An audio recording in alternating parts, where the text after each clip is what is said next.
그 다음에 두 번째 서강대 봐드릴게요. 서강대는 어휘부터 말씀드리겠습니다. 어휘가 작년도도 준 거였었습니다. 7문제였었습니다. 근데 5문제가 줄어서 총 5문항이 감소했습니다.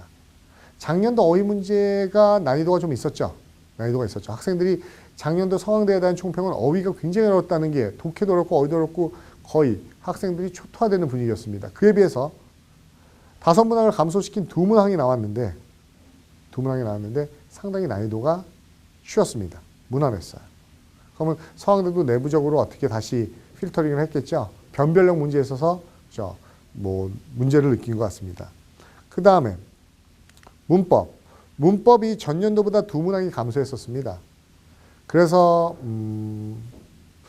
총 6문제에서 4문항으로 줄었는데 이렇게 보시면 됩니다. 어휘가 문법이 이렇게 계속 줄고 있다는 것은 어휘 문법 파트에 대한 단편적인 지식보다는 문장 내에서의 이해력과 해석력을 물어보겠다는 그런 문제가 더 많아진다고 보시면 돼요. 그런데 이 유형별 분석이라는 것도 큰 의미가 없는 게 나중에 다시 말씀드리겠지만은 원래 서강대 그러면 전형적으로 학생들한테 특이한 문제가 있었습니다. 그 대표적인 게 멀티블랭크 문제였어요. 지문 하나에다가 10개씩 주고 블랭크를 채우는 10문장짜리 문제. 근데 그 문제가 작년에 사라졌습니다. 그리고 그 10문제가 몽땅 다 논리 영역으로 산입이 됐죠. 그래서 논리가 10문제 이상이 늘어버렸어요. 근데 올해는 10문제짜리 멀티블랭크가 사라지면서 5문제짜리 멀티블랭크가 나왔습니다.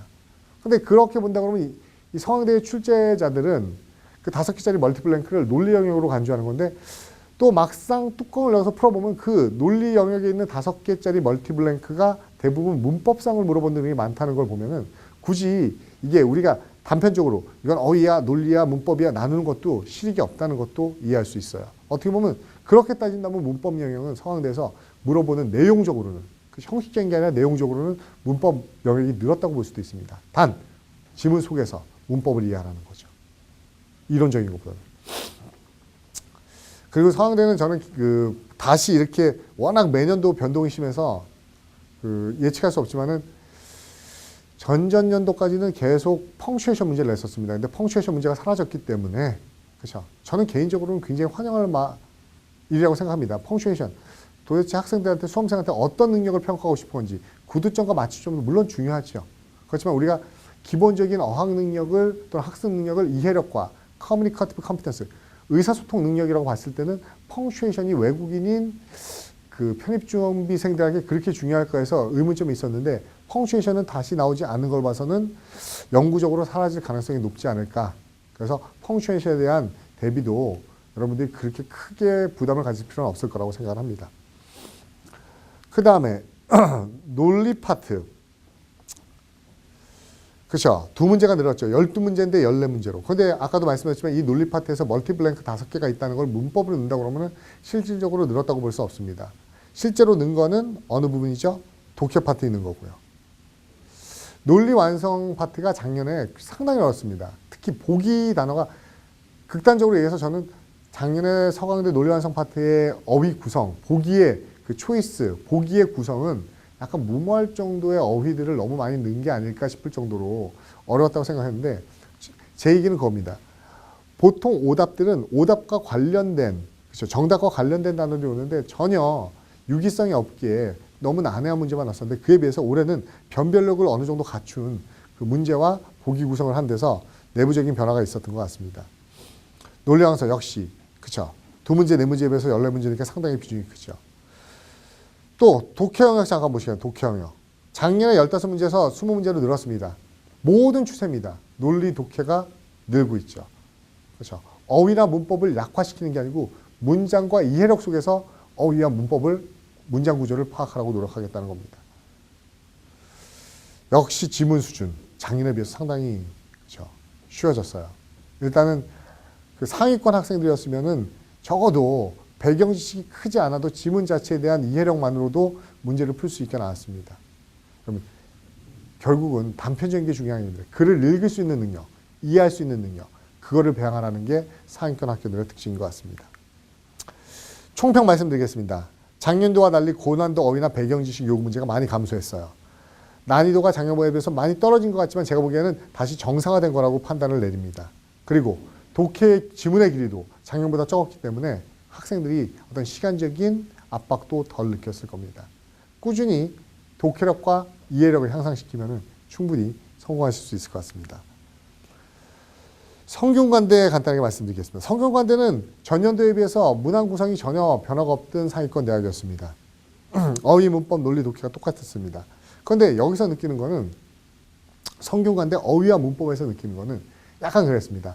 어휘 5, 문법 5이에요. 어휘 간단하게 문항수 똑같고 난이도 평이하고 어휘 문제만 국한되지 않고 그죠. 이 밑에 거는 그 어휘에 관한 얘기는 아닙니다. 어휘에 관한 얘기고 어휘가 문제가 단순했고요. 문법 영어도 이렇게 나오는 게 요즘에 되게 드문데 유사분사, 관계대명사, 어순, 가정법, 비교법 전형적인 챕터별 문법이 나왔습니다. 그러니까 이런 수업을 들었다면 충분히 풀 수 있는 아마 제가 감히 추측하는데 한 3, 4, 5월 달 정도 문법 수업만 꾸준히 들어왔다면은 그 5월 달 정도 수강하는 학생들이면은 대부분 맞힐 수 있는 문제가 나왔습니다. 그래서 어휘 5, 문법 5 총 10문제가 나왔는데 이 영역이 제가 보기에는 어느 정도 기본 점수를 주고 시작하는 정도로 문제가 나왔다고 평가를 내립니다. 만약에 이 부분에서 난이도가 확 올라가 버리면 그때부터는 어때요?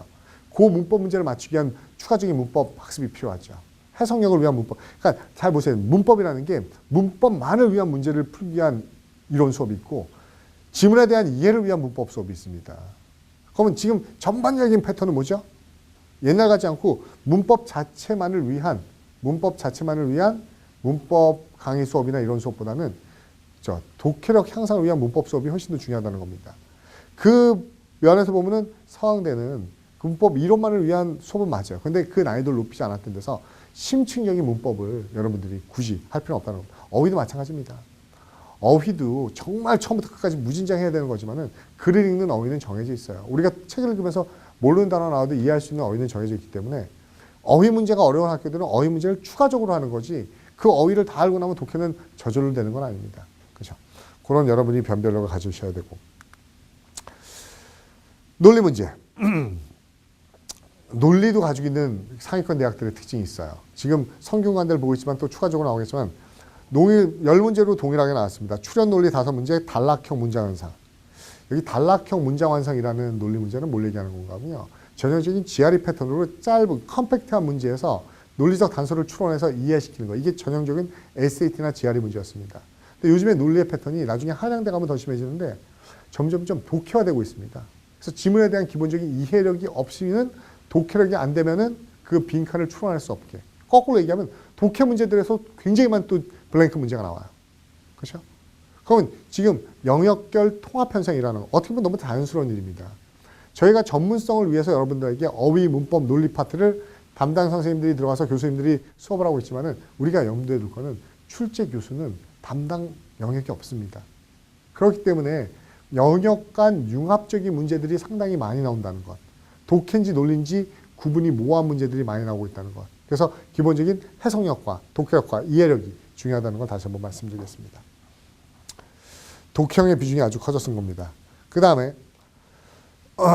성균관대 특징은 문항수 30문제로 전형적인 독해형 학교죠. 지문답 평균 3문제. 그렇죠? 지문수가 많다고 볼 수는 없겠죠. 그 다음에 성균관대는 올해 그 경향을 분석하면서 하나 느꼈던 거는 여기 시사저널이라고 나왔는데 이 시사저널이라는 게 뭐 시사적인 저널들이야. 콕 집어서 얘기하면 거의 90% 이상이 제가 보기에는 이코노미스트지에서 거의 대부분 발췌했습니다. 그리고 약간 학생들이 힘들었을 거는 저는 개인적으로 얘기를 할 수 있는 건 얘기를 해드리려고 그래요. 시사적인 지문에서 지문을 발췌했는데 제목 문제가 상당히 많이 나왔는데 그 제목 문제가 대부분 그 시사적인 잡지의 원 제목이 많이 그렇죠, 정답으로 채택이 됐더라고요. 제가 보기엔 꼭 바람직하다고 볼 수는 없긴 하겠지만 어쨌든 시사적인 지문에 대한 여러분이 꼭 시사적인 내용을 알아야 되는 게 중요한 건 아닙니다. 시사적인 문제를 접했을 때 어떻게 빠르게 제목을 유추할 수 있는지. 그래서 어떻게 보면은 그 주제, 요지, 제목 문제의 비중이 굉장히 크다는 겁니다. 추론이나 팩트 문제보다는요. 그렇죠. 그것도 역시 학술적인 내용보다는 훨씬 더 좋아진 거고요. 그 다음에 성균관대. 작년에 전년도에 비해서 평이했었습니다. 그 다음에 제목 문제 때문에 약간 힘들었을 거예요. 여러분 항상 그 처음에는 대충 공부하는 겁니다. 처음엔 대충 공부하고 나중에는 심도 있게 하는 거예요. 제가 말씀드리면은 처음에 수험생들이 공부할 때는 이런 백지가 있죠. 백지를 꼼꼼하게 치우기는 힘듭니다. 막 칠하세요. 칠하다가 이제 어느 정도 자기가 이제 3분의 2 이상을 칠했다. 그때부터는 어디가 부족한지를 보는 겁니다. 그래서 그 부분을 메이크업하기 시작해야 됩니다. 처음에는 대충 보세요. 대충 보라는 게 그렇죠. 막 하나 쌓아가기 힘듭니다. 그래서 닥치는 대로 보고 포괄적으로 보고 일반적으로 숲을 보세요. 그러다 이제 숲을 다 덧칠하고 나서 그때 세부적으로 보라는 겁니다. 왜 제가 이런 얘기를 하냐면은 성균관대 그 문제가 제목 문제가 상당히 까다로웠어요. 근데 제목 문제가 까다로웠으니까 처음부터 제목 문제만 죽어라 푸는 게 아닙니다. 공부를 하다 보면은 어느 정도 전반적으로 추론 문제, 제목 문제, 요지 문제 다 풀게 되죠. 근데 중반부, 후반부 가면 이제 학원에서 많은 모의고사로 여러분을 평가를 할 겁니다. 이 평가는 여러분의 레이팅을 매기겠다는 게 아닙니다. 여러분 위두에서 모의고사, 전국모의고사 잘 보고 배치고사 잘 봐서 이거 가지고 나중에 탁 그쵸 성적표 만들어서 학교에 제출합니까? 위두 내신인데 1등급 해주세요. 학교에서 1등급으로 반영해주지 않죠. 의미 없습니다. 학원에서 모든 평가는요 피드백입니다. 내가 어디가 취약한지를 알고 그거에 대한 계획에 반영하라는 거죠. 계획에. 그때 시점에 가서 아 내가 제목 문제가 취약하다. 제목 문제 집중적으로 파야 됩니다. 처음부터 지금 제가 여러분한테 경향을 보세요. 아 제목 문제가 어렵니까? 처음부터 제목을 풀라는 게 아닙니다. 그렇죠? 그래서 자기가 선택한 학교랑 집중한 학교에 대해서 그러한 전략적인 접근이 필요하다는 거죠. 그 다음에 한 학교씩 얘기하니까 상당히 길어지기 힘드시죠? 좀 그죠? 그래도 자기가 5개 학교 중에서 대부분 학교들이 이게 중복적으로 많이 쓰는 상위권 학교들입니다.